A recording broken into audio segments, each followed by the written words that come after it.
تو میں یہ عرض کر رہا تھا کہ ہم پہ ٹینشن مسلط ہوتی تھی پڑھائی کی. مجھے یاد ہے جب میٹرک میں سرٹیفکیٹ ملا بھائی بی گریڈ, کیا خوشی تھی بھائی, پاؤں زمین پہ ٹکے نہیں رہے تھے.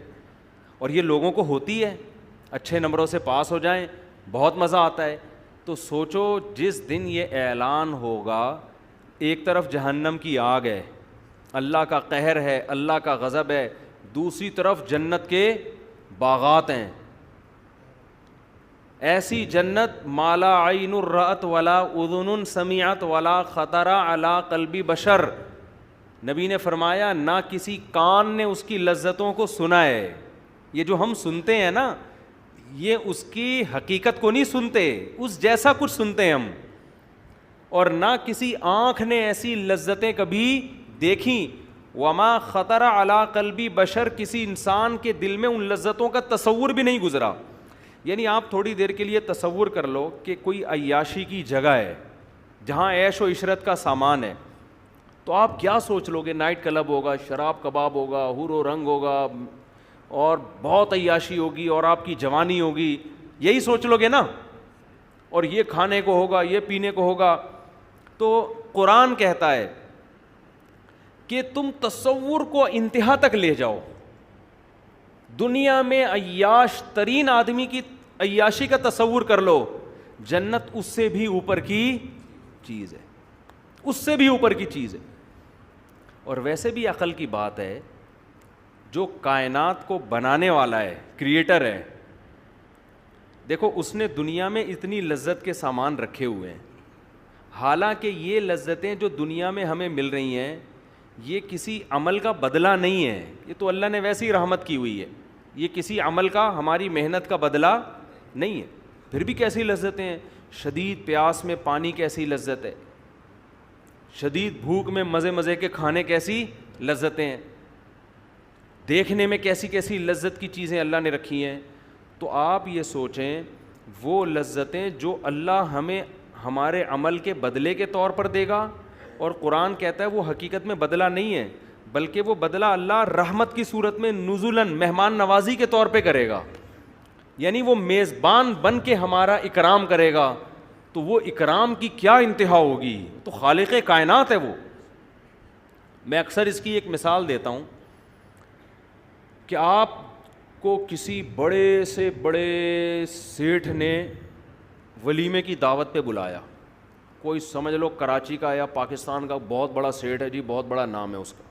ایک زمانے میں سیٹھ عابد ہوا کرتا تھا نا, آج کل کہاں ہے, ہر سیٹھ مارکیٹ سے تھوڑے دنوں میں شارٹ ہو جائے. یہ دنیا ہے بھائی.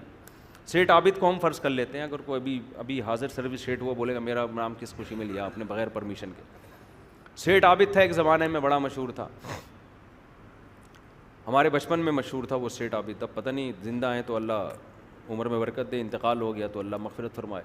اب سیٹھ عابد ہے جی, بڑا کراچی کا کروڑ پتی ارب پتی تاجر.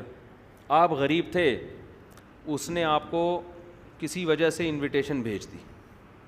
جیسے سعودی عرب کے ایک بادشاہ نے, ہمارے حضرت نے ایک واقعہ سنایا کہ ایک پاکستانی جو تھا وہ کہیں ریاض میں کہیں گلی میں گھوم رہا تھا, تو ایک عرب تھا بڑا شاہی خاندان کا, اس کا بچہ کہیں کھیلتا ہوا گلی میں کہیں کھیل رہا تھا. تو یہ پاکستانی غریب آدمی, اس نے اس بچے کو بڑا پیار کیا, بڑا اکرام کیا, اس کو پیارا سا بچہ تھا. تو وہ شہزادہ دیکھ رہا تھا, شہزادے کو بڑی غیرت آ گئی کہ بھئی میرے بچے کو اتنا پروٹوکول دیا, اس کو یہ عمل اچھا لگا. تو شہزادے نے اس کو بولا کہ کچھ دن بعد کوئی ہماری دعوت ہے, آپ کو بھی انویٹیشن ہے, آ جانا. وہ شہزادے لوگ جو ہوتے ہیں نا وہ اسی ٹائپ کے ہوتے ہیں, جب ان کا دل آ جائے نا تو بس وہ پھر نوازتے ہیں. تو یہ پاکستانی غریب آدمی یہ جب دعوت میں پہنچا تو یہ اس کی عقل حیران ہو گئی, یار ایسی بھی دعوت ہوتی ہے.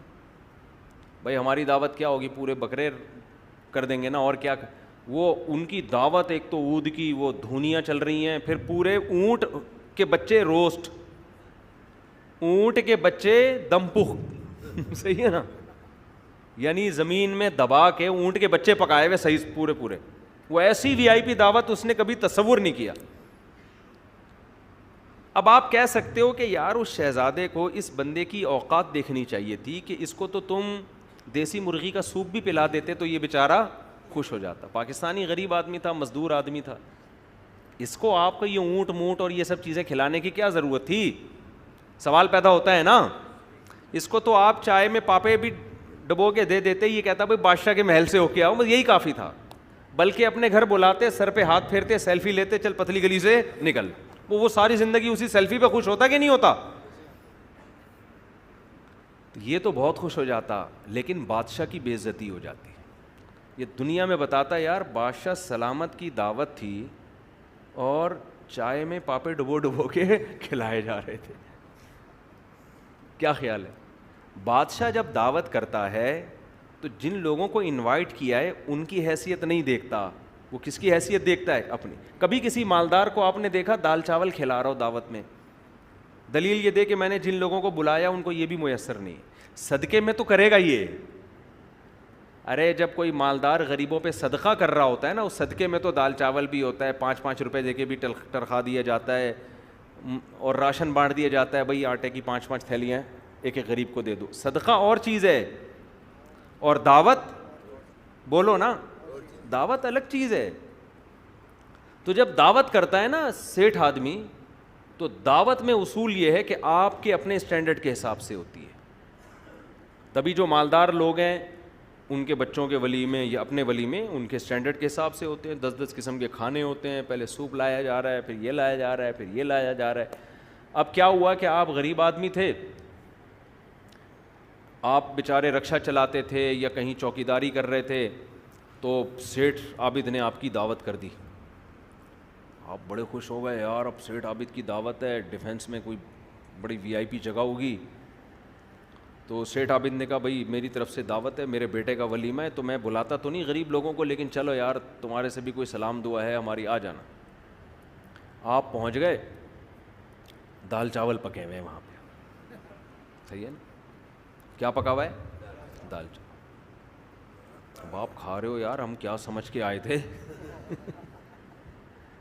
ایسا خوبصورت لان ہوگا, انٹری کے لیے لوگ الگ استقبال کے لیے کھڑے ہوئے ہوں گے, پھر جب لان میں جائیں گے تو وہ ستارے ٹمٹما رہے ہوں گے, بڑا ڈیکوریشن کا انتظام کیا ہوا ہوگا, اور اگر وہ بالفرض دیندار نہیں ہیں تو ناچ گانے کی محفلیں بھی ہوں گی, حور و رنگ کا انتظام کیا ہوا ہوگا, فنکارائیں بلائی ہوئی ہوں گی, اداکارائیں ملکی مشہور جن کو آج تک ہم نے صرف ٹی وی پہ دیکھ کے حسرت کیا کرتے تھے, ان کو زندہ دیکھنے کا ہمیں موقع ملے گا. یہ سوچ ہوگی نا اس کی.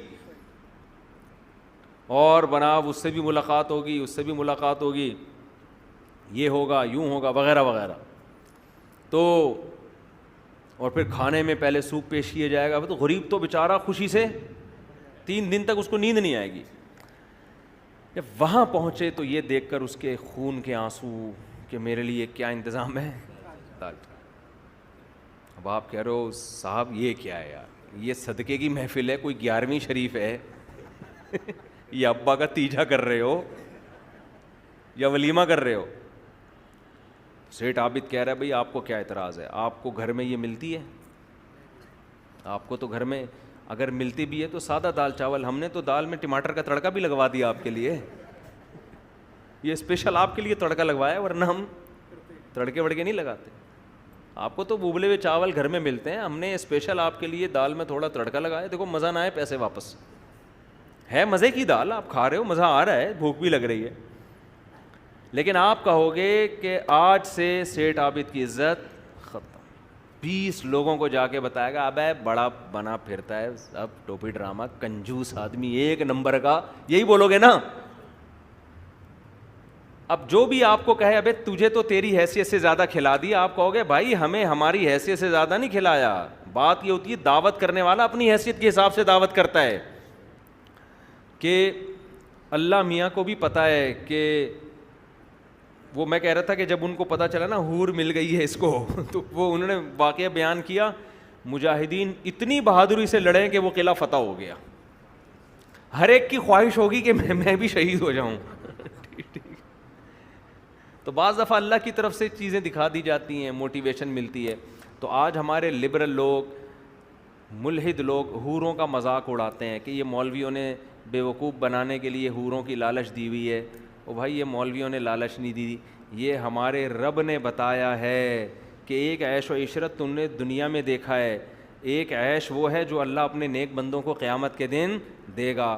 وہ عیش یہ والا عیش اس عیش کے مقابلے میں کچھ بھی نہیں ہے. تو اللہ جنت کی حوروں کی تعریف کرتا ہے ہمیں موٹیویٹ کرنے کے لیے کہ یہاں حرام سے بچو, اللہ وہاں حلال بہت زیادہ دے گا. تو جب یہ سب چیزوں کی اناؤنسمنٹ ہوگی, اعمال نامہ دائیں ہاتھ میں ملے گا, یقین ہو جائے گا اب میں جنت میں جاؤں گا, حوریں بھی ملیں گی, شہد کی نہریں بھی, دودھ کی نہریں بھی, اور ایسی زندگی جو کبھی ختم ہونے والی نہیں ہے. تو آپ سوچو ہم میٹرک میں نہ پڑھ کے بی گریڈ سے پاس ہو کے اتنا خوش ہوئے تھے, صحیح ہے نا, اس کے بعد تو ہمارا وہ میٹرک کا سرٹیفکیٹ ہی گم گیا. وہ دوبارہ بنوانے گیا, پھر میں نے کہا چھوڑو کیا کرنا بنوا کے. پھر ہم نے انٹر تو کر ہی لیا تھا, انٹر کے بعد گمائے وہ, تو انٹر کے پڑھے ہوئے میٹرک کے نہیں ہیں.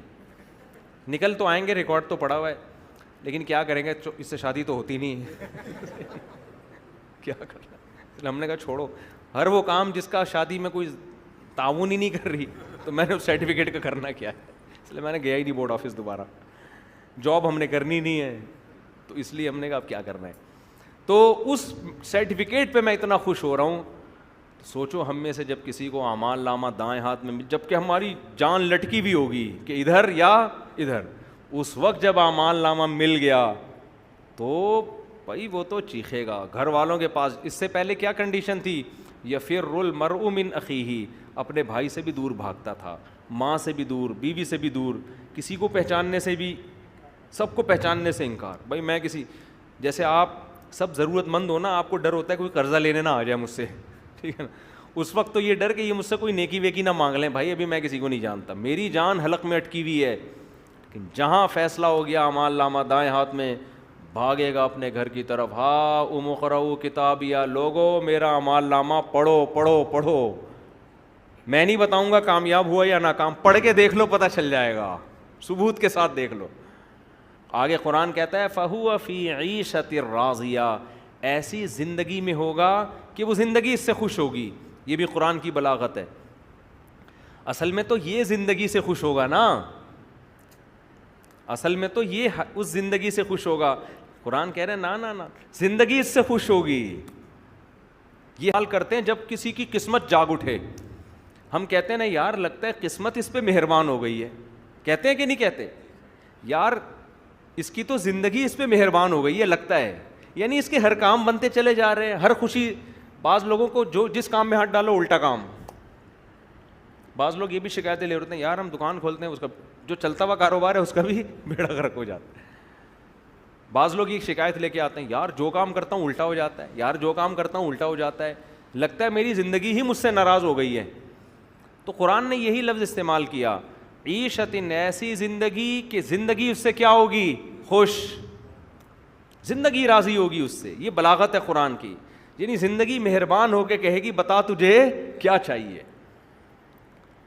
وَلَكُمْ فِيهَا مَا تَشْتَهِي أَنفُسُكُمْ, جس چیز کا دل چاہے گا وہ ملے گی. اور ہماری ابھی زندگی میں دل کی خواہشات محدود ہیں, وہاں یہ خواہشات کا حجم بھی بڑھ جائے گا, کیونکہ ابھی تو دل بھی یہ والا لگا ہوا ہے نا, وہاں تو دل بھی چینج ہو چکا ہوگا. بعض حضرات کہتے ہیں ہمارا دماغ 25% کام کرتا ہے, عین ممکن ہے دماغ میں 100% جنت میں 100% کام کرنا شروع کر دے, خواہشات بڑھ جائیں گی, وہاں پہ صحت بڑھ جائے گی, قوت بڑھ جائے گی, طاقت بڑھ جائے گی. وَلَكُمْ فِيهَا مَا تَشْتَهِي أَنفُسُكُمْ, قرآن کہہ رہا ہے جو چاہو گے ملے گا تمہیں وہاں پہ. وَلَكُمْ فِيهَا مَا تَدَّعُونَ, جس چیز کو مانگو گے تمہیں ملے گا, ہر چاہت پوری ہوگی. نزلا من غفور الرحیم, اللہ کہتے ہیں یہ بدلہ جو میں کہتا ہوں نا اعمال کا, یہ مجازن کہہ رہا ہوں اعمال کا بدلہ. تمہارے اعمال اس قابل نہیں ہے کہ ایسا بدلہ ملے, اس کو تو میں بدلہ تمہیں خوش کرنے کے لیے کہہ رہا ہوں. حقیقت میں یہ بدلہ نہیں ہے, میری طرف سے انویٹیشن ہے, دعوت ہے, اکرام ہے تمہارا. تو اللہ کا جو اکرام ہے وہ چھوٹا نہیں ہو سکتا. وہ اکرام ایسا ہوگا کہ بندے کہیں گے کہ اللہ بخیل نہیں ہے, جو ہمارا تصور تھا اللہ نے اکرام اس سے کئی گنا زیادہ کیا ہے.